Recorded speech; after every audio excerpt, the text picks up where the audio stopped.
یہ سبا بلقیس ملکہ تھی، یہ رہنے والی تھیں یمن کی، اور حضرت سلیمان علیہ السلام فلسطین میں ہیں، اور یہ پرندہ یمن سے اڑ کر کے آیا اور کہا میں ایک ایسی عورت کو دیکھا جو حکومت کر رہی ہے اور اس کی ساری قوم سورج کی عبادت کر رہی ہے، ان کو عقل نہیں ہے اللہ کے نبی، اور شیطان نے ان کے اعمال سجا کر کے دے دیے ہیں ان کو اور بہکا کر کے رکھا ہے، کیا بتایا جائے، سب گمراہ ہیں۔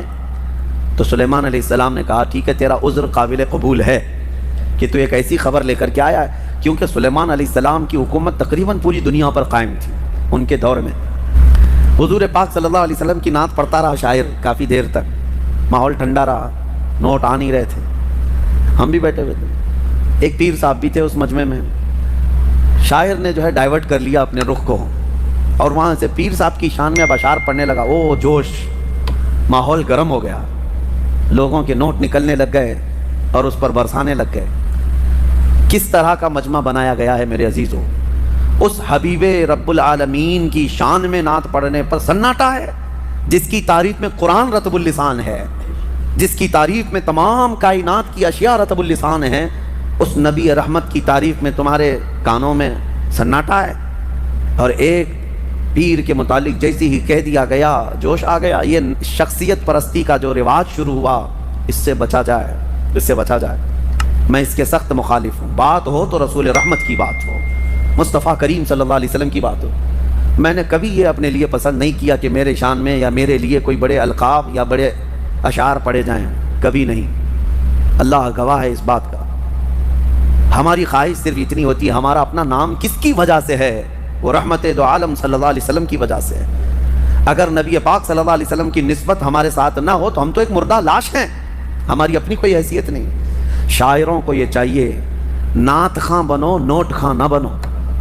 نعت خاں اس کی بڑی فضیلت ہے، اس کی قبر بھی ہمیشہ خوشبوؤں سے مہکتی رہتی ہے۔ جو نعت رسول پڑھنے والا ہے دنیا سے جاتا ہے، اس کی قبر جو ہے خوشبو سے بھر دی جاتی ہے، اور جس نے صرف دنیا کی طلب رکھی پھر اس نے نعتوں کو ایک ذریعہ بنایا اور بیچتا رہا۔ آج بہت سارے ایسے معاملات ہیں، ایک شاعر کو یہی میں نے کافی سال پہلے، 10 سال پہلے، 10-12 سال ہو گئے ہوں گے، بہت پیسے دے کر کے لوگ بلائے تھے، میں بھی تھا جلسے میں، نماز کا وقت ہوا، ہم نماز کے لیے کھڑے ہو گئے، لیکن وہ پان کھاتے ہوئے باہر بھاگ گئے، نماز نہیں پڑھی، پھر صبح کی بھی نماز نہیں، عشاء کی بھی نماز نہیں۔ مجھے بہت اس چیز سے نفرت ہوتی ہے کہ نماز کے لیے ذرا برابر بھی سستی نہ کی جائے، کاہلی نہ کی جائے، چاہے وہ کوئی بھی ہو، معاف نہیں ہے اس کے لیے، پیر ہو کوئی بھی ہو۔ دوسرے دن وہ جلسے والوں سے میری بات ہو رہی تھی تو میں نے پوچھا ایسا کیسے ہے، رات کو تو اتنا چہک چہک کر کے نعت پڑھ رہے تھے، ایسا کہہ رہے تھے ابھی مدینے کی گلیوں میں لے کر چلیں گے، تصور مدینہ فلاں فلاں فلاں، اور نبی پاک صلی اللہ علیہ وسلم کے حکم کے مطابق یہ نماز سے غافل ہے یہ بندہ۔ تو جا کر کے کسی نے کہا بھی کہ شاعر صاحب آپ نماز نہیں پڑھ رہے ہیں، وہ اس پر اطراح کر کے وہ اور گھمنڈ سے کہتا ہے دو میں سے ایک کام کرا لو، جلسہ کرا لو یا تو نماز پڑھا لو، نعوذ باللہ من ذالک۔ یہ ایک بات پھیلی ہوئی ہے، مشہور بھی ہے۔ اللہ تعالیٰ ایسے ناہنجاروں سے ہماری حفاظت فرمائے۔ اپنی محفلوں کو پاکیزہ رکھو، نعت پاک یقیناً سننا چاہیے، عشق رسول بڑھتا ہے، لیکن کوشش یہ کرو کہ وہ نعت خواں جس کے پڑھنے سے نبی پاک صلی اللہ علیہ وسلم کا حسن یاد آ جائے، حضور پاک کی محفلیں یاد آنے لگے اور تمہارے دل میں عشق بڑھتا چلا جائے۔ اور میں ان نعت خوانوں سے کہتا ہوں تم اس کی طلب چھوڑ دو، مال کی طرف مت دیکھو، گنبد خضرا کی طرف دیکھو، اتنا ملے گا کہ تمہاری جھولی تنگ ہو جائے گی۔ بڑے بڑے اور بھی نعت خواں ہیں جن سے ہماری ملاقات ہے، الحمدللہ انہوں نے کبھی مطالبہ نہیں کیا، لیکن اللہ کے حبیب کی بات کرتے ہیں تو اتنا انہیں نوازا گیا ہے کہ وہ اب خود دوسروں کو نوازتے ہیں۔ یہ بھی میرے سامنے موجود ہے۔ میں ان سے کہتا ہوں کہ تم طلب مت رکھو، میرے آقا جو دیتے ہیں ان کے دربار سے جو ملتا ہے وہ بہت ہوتا ہے۔ اللہ کریم ہمیں بے نیاز رکھے۔ بس سورہ نمل آخری سورہ جو ہم نے تلاوت کی، چونٹی کے نام سے سورہ ہے، نمل چونٹی کو کہتے ہیں، اور ایک واقعہ اس میں ذکر ہوا ہے حضرت سلیمان علیہ السلام کا، کہ اللہ تعالیٰ نے سلیمان علیہ السلام کو ہر جانور، ہر پرندے کی بولی سکھائی تھی۔ وہ اللہ کے نبی سارے پرندوں کی بولیاں جانتے تھے۔ ان کا ایک واقعہ بھی موجود ہے کہ وہ اپنی مجلس جب سجاتے تو سارے پرندوں کو، سارے جانوروں کو حاضر ہونے کا حکم دیتے، سب آ جاتے۔ ایک مرتبہ سب کو حاضر ہونے کا حکم دیا، جنات بھی، انسان بھی، پرند بھی، چرند بھی، جانور بھی، سارے۔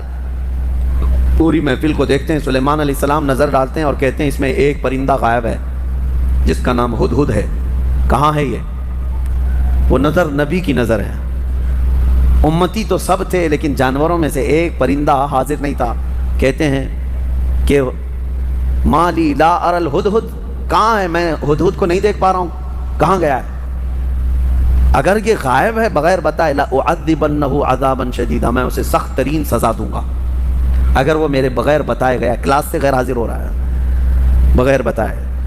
تو سلیمان علیہ السلام نے جیسی کہا، سبوں نے کہا کہ اے اللہ کے نبی وہ غائب ہے، مجلس میں نہیں ہے۔ تھوڑی ہی دیر کے بعد ہانپتا کانپتا یہ ہدہد آ گیا، ہدہد ایک پرندہ ہے، آ گیا، کہا اے اللہ کے نبی معذرت، مجھے معاف کریں، میں اڑتے اڑتے ایک ایسے وطن میں گیا تھا جہاں میں نے ایک عورت کو دیکھا کہ وہ بادشاہ بنی ہوئی ہے لوگوں کی اور وہ حکومت کر رہی ہے، اور اس کا حال یہ وجدتها وقومها يسجدون للشمس، اس کی پوری قوم جو ہے سورج کی عبادت کر رہے ہیں۔ پرندہ تعجب کر رہا ہے لوگوں پر، پرندہ تعجب کر رہا ہے، سورج کی پوجا کرنے والوں کو میں دیکھ کر کے آیا، وہ پرندہ ہمارے ملک میں آتا تو کتنا تعجب کرتا، کیا کیا پوجا کر رہے ہیں۔ وہ پرندہ یہ سبا بلقیس ملکہ تھی، یہ رہنے والی تھی یمن کی، اور حضرت سلیمان علیہ السلام فلسطین میں ہیں، اور یہ پرندہ یمن سے اڑ کر کے آیا اور کہا میں ایک ایسی عورت کو دیکھا جو حکومت کر رہی ہے اور اس کی ساری قوم سورج کی عبادت کر رہی ہے۔ ان کو عقل نہیں ہے اللہ کے نبی، اور شیطان نے ان کے اعمال سجا کر کے دے دیے ہیں ان کو اور بہکا کر کے رکھا ہے، کیا بتایا جائے، سب گمراہ ہیں۔ تو سلیمان علیہ السلام نے کہا ٹھیک ہے، تیرا عذر قابل قبول ہے کہ تو ایک ایسی خبر لے کر کے آیا ہے، کیونکہ سلیمان علیہ السلام کی حکومت تقریباً پوری دنیا پر قائم تھی ان کے دور میں۔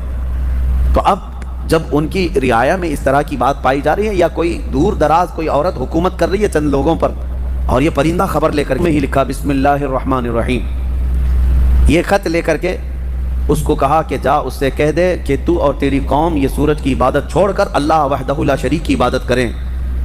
تو یہ خط جب گیا تو یہ ہدہد جا کر کے وہ ملکہ سبا بلقیس کے پاس خط چھوڑ دیا۔ بلقیس نے خط اٹھا کر پڑھا اور پھر ڈر گئی کہ سلیمان کی طرف، وہ بادشاہ تھے اس وقت کے، سلیمان علیہ السلام کی طرف سے خط آیا ہے، اپنے درباریوں کو بلایا، کہا کیا کروں، مشورہ دو۔ سبوں نے کہا ہم طاقتور ہیں بہت، لڑیں گے، دیکھا جائے گا سلیمان علیہ السلام کی فوج اگر آتی ہے تو ہم لڑیں گے ماریں گے۔ بلقیس نے کہا نہیں، لڑائیوں میں نقصان کے علاوہ کچھ نہیں ہوتا، شہر کے شہر تباہ ہو جاتے ہیں، اگر وہ اپنی فوج لے کر ہمارے علاقے میں آئے تو سب مر جائیں گے، شہر بھی برباد ہوگا۔ ایک کام کرتی ہوں، اکثر بادشاہ ٹیکس کے لیے یہ سب کرتے ہیں، یعنی جیسے یہاں پر بھی ہوتا تھا کہ علاقے فتح کرتے تھے اور اس علاقے کا جو نواب ہوتا یا راجہ ہوتا اگر وہ ٹیکس دینے لگ جائے تو چھوڑ دیا جاتا۔ تو بلقیس کہتی ہے کہ دیکھتے ہیں بڑے بڑے ہدیے تحفے اور مال دے کر سلیمان علیہ السلام کو بھیج دیں گے کہ سال میں ہم لوگ اتنا دیتے رہیں گے، ہمیں چھوڑ دیجیے۔ کہا سب لوگوں نے یہ مشورہ پسند کیا اور پھر بہت سارے تحفے اور ہدایہ لے کر کے لوگ سلیمان علیہ السلام کے پاس آئے اور پیش کیا، یہ ہماری ملکہ بلقیس کی طرف سے ہدیہ ہے، آپ کے لیے قبول فرمائے۔ سلیمان علیہ السلام نے دیکھا اور کہا اتمدوننی بمال فما آتانی اللہ خیر مما آتاکم، تم یہ ہلکے مال سے مجھے لبھانے آئے ہو، تمہارے پاس جو ہے اس سے کئی گنا زیادہ بہتر اللہ نے مجھے عطا فرمایا، لے جاؤ اس کو واپس لے جاؤ، اور ہم آ رہے ہیں ایک ایسی فوج لے کر جس کا نہ تم نے پہلے کبھی سنا تھا اور نہ کبھی قیامت تک سن سکو گے، ایسی فوج لے کر اب ہم آ رہے ہیں۔ سلیمان علیہ الصلوۃ والتسلیم نے کہہ کر کے بھیجا جاؤ، اگر تمہاری ملکہ سبا بلقیس آ جاتی ہے تو ٹھیک ہے، ورنہ ہم فوج لے کر کے آئیں۔ انہوں نے کہا ہم پیغام لے کر جاتے ہیں، اور جا کر کے کہا لوگوں نے کہ انہوں نے تو مال کا ایک قطرہ بھی نہیں پکڑا، ایک سکہ بھی نہیں لیا، واپس کر دیا۔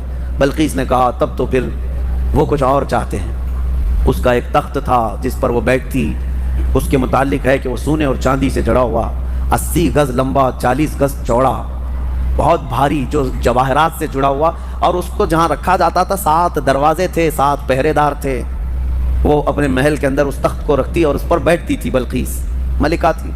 اب وہ اپنی فوج کے ساتھ یمن سے نکلی ہے، کہاں؟ فلسطین آنے کے۔ سلیمان علیہ السلام کو خبر ہوئی تو اپنی مجلس سجاتے ہیں اور اس کے بعد پوچھتے ہیں کوئی ہے میری مجلس میں جو بلقیس کے آنے سے پہلے اس کا تخت یہاں لے کر کے آ جائے؟ قرآن میں ہے قال عفریت من الجن انا آتیک بہ قبل ان تقوم من مقامک، اے اللہ کے نبی میں لے کر کے آ جاؤں گا۔ کون کہہ رہا ہے؟ ایک جن۔ عفریت من الجن کا مطلب ایک سرکش جن تھا، بہت بھاری دیو تھا، بڑا جن۔ وہ کہتا ہے کہ میں وہ تخت لے کر کے آ جاؤں گا۔ کب تک؟ کہتا ہے آپ کی مجلس ختم ہونے سے پہلے لے کے آؤں گا۔ جنات کی بڑی طاقت ہوتی ہے، اسی لیے بہت سارے بابا لوگ جنات کو قبضے میں کرنے کی کوشش کرتے ہیں۔ ہاں، کیا کیا عمل کر کر کے موکل حاصل کرنے کے لیے کوشش کرتے ہیں، اور یہ موکل ہوتے کیا ہے میں آپ کو بتاؤں۔ بیچاروں کو یہ خود کو نہیں پتا ان کی خود کی طاقت کتنی ہے، ان سے خود سے جنات بھاگ رہے ہوتے ہیں ڈر کے، آپ سے بھی ڈر کے بھاگتے ہیں جنات، آپ کو پتہ نہیں۔ اور حیرت کی بات یہ ہے کہ تم خود ان سے ڈرے ہوئے بیٹھے ہو، پتہ نہیں کہاں سے جن آ جائے، جن تم سے ڈر رہا ہے، پتہ نہیں انسان کیا کر لے گا، تمہاری طاقت زیادہ ہے۔ تو جن نے جب یہ کہا کہ آپ کی مجلس ختم ہونے سے پہلے میں لے کے آؤں گا، سلیمان علیہ السلام نے کہا اس سے بھی جلدی کوئی لا سکتا ہے؟ قرآن میں ہے قال الذی عنده علم من الکتاب انا آتیک به قبل ان یرتد الیک طرفک۔ سلیمان علیہ السلام کی امتیوں میں سے ایک انسان جو اس وقت کے ولی تھے، حضرت آصف بن برخیہ، کھڑے ہوئے، کہا اے اللہ کے نبی میں لے کے آؤں گا۔ کہا کب تک لاؤ گے؟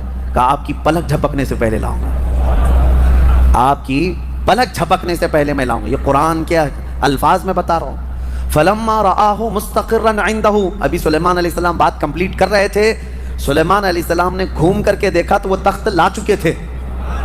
جا کر کے تھوڑا سا میپ میں چیک کر کے دیکھ لینا فلسطین سے یمن کا ڈسٹینس کتنا ہے، یمن اور فلسطین میں کتنے کلومیٹر کا فاصلہ ہے۔ اور یہ اس زمانے کی بات کر رہا ہوں جب کوئی بھی تیز رفتار راکٹ وغیرہ تو چھوڑو، ایک بس بھی نہیں تھی، ایک کار بھی نہیں تھی۔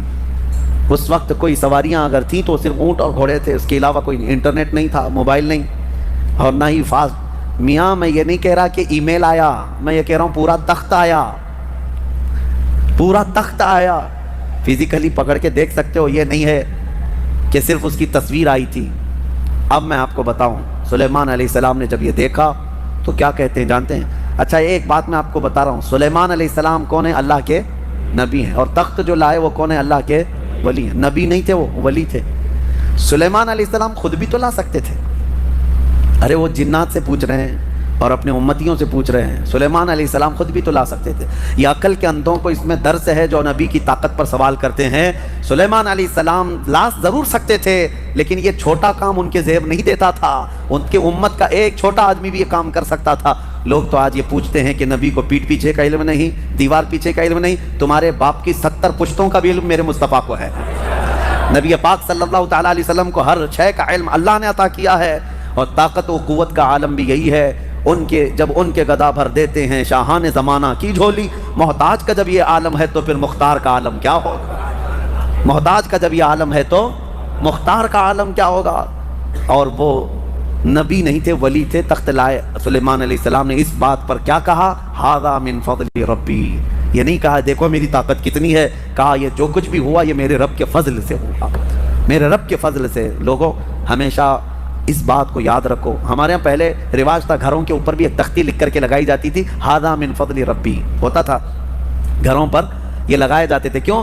گھر میں نے بنایا ہے، محنت سے بنایا، کمایا ہے، چڑھایا ہے، دیواریں چھت ڈالی ہے، لیکن لاسٹ میں یہ جملہ لکھتے تھے یہ سب میری طرف سے نہیں، ھذا من فضل ربی، یہ میرے رب کے فضل سے ہے۔ یہ ہمیشہ مسلمانوں کو یاد رکھنا چاہیے۔ اب اس کے بعد ملکہ بلقیس پتہ نہیں کتنے دنوں کے بعد پہنچی، آئی دربار سلیمان میں۔ جب حاضر ہوئی تو حضرت سلیمان علیہ السلام نے کہا تھا نکروا لہا عرشہا، اس کے تخت کو جو ہے جگہ جگہ سے تھوڑا سا ڈیمیج کر کے رکھو، سوراخ کر کے رکھو، تخت اسی کا ہے بلقیس کا۔ جب وہ آئیں سلیمان علیہ السلام کے پاس تو سلیمان علیہ السلام اس کو تخت کے پاس لے گئے۔ اہاکذا عرشکی، تیرا تخت بھی ایسا ہی ہے جس پر تو بیٹھتی ہے، تیرا تخت بھی ایسا ہی ہے؟